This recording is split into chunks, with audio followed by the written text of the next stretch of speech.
On February 7, 1953, Eisenhower wanted to play golf very, very badly, as his secretary, Ann Whitman, put it in her diary.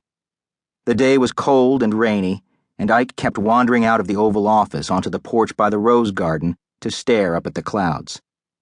"Sometimes," he told Whitman, "I feel so sorry for myself I could cry." Whitman knew her boss was not entirely exaggerating. It may have been the middle of winter, and Eisenhower had been in office less than 3 weeks, but golf was vital to him. Barred by his image-conscious handlers from venturing out on the links during the presidential campaign, he had been anxious to play as a way of dealing with the pressures of his work.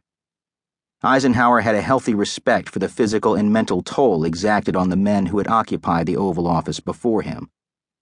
"That damn job," he called the presidency when he was still a lowly staff officer in the 1930s based in Washington. "Hell, the job killed Woodrow Wilson," Ike had exclaimed to Mamie. As president, Eisenhower brought the same discipline to relaxation that he applied to everything else. Golf was essential to his daily routine. When he awakened in the morning, he limbered up by taking a few swings in his bedroom with his favorite 8-iron. He sometimes swung the club when dictating to Mrs. Whitman.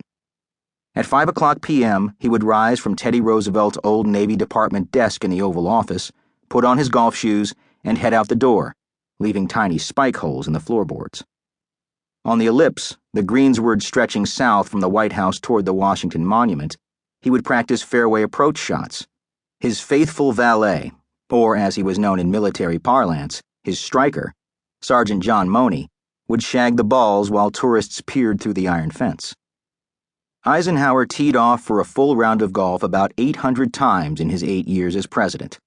Almost every Wednesday and Saturday afternoon, he played 3-hour, 18-hole rounds at Burning Tree, an all-male club in the Maryland suburbs. On 23 trips to Georgia, he played roughly 200 times at Augusta National, where friends built him, on the 10th hole, a spacious 3-story house, known initially as Mamie's cabin, then more commonly as the Eisenhower cabin. Mamie herself never played, but approved of the game as a stress reliever for her husband. Ike was a respectable weekend golfer, usually shooting in the 80s, but he had a congenital fade and an unreliable putter, and he sometimes blew up with a torrent of hells and damnations. Ike almost never used stronger language, and he disapproved of off-color stories. He would turn and walk away if a friend unwittingly tried a dirty joke. The United States Professional Golf Association helped build a putting green and sand trap outside his office on the South Lawn in 1954. In the spring of 1955, when some unruly squirrels created divots in the green, Ike ordered them shot. Eisenhower was accustomed to having his wishes become commands, but in this case, the offending animals were caught and removed. Eisenhower had grown up poor in Abilene, Kansas. As Army Chief of Staff, he had an office larger than the house in which he had lived with his parents and 4 brothers. Uncomfortable with ostentatious luxury, during the war he disapproved of his lavish suite at London's Claridge's Hotel, with its gold and black sitting room, and moved out. "Makes me feel like I'm living in sin," he said. But he wore custom-made suits, donated by New York clothiers, and cheerfully loud golf clothes. "He never seemed to wear the same thing twice," recalled Arthur Larson. His clothes were carefully laid out every morning by Money. Dressing the president was a precise half-hour ritual. It was like seeing somebody get ready for battle in the movies, said his grandson David, who as a boy watched with wonder. He holds his hands out and puts his armor on, right plate armor, left plate armor.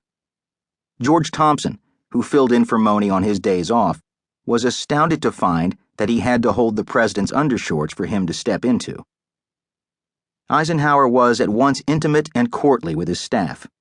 He rose when his secretary entered the room, and for the first 2 years addressed her as Mrs. Whitman. A tall, handsome woman in her early 40s, Ann Whitman could instantly sense the president's mood.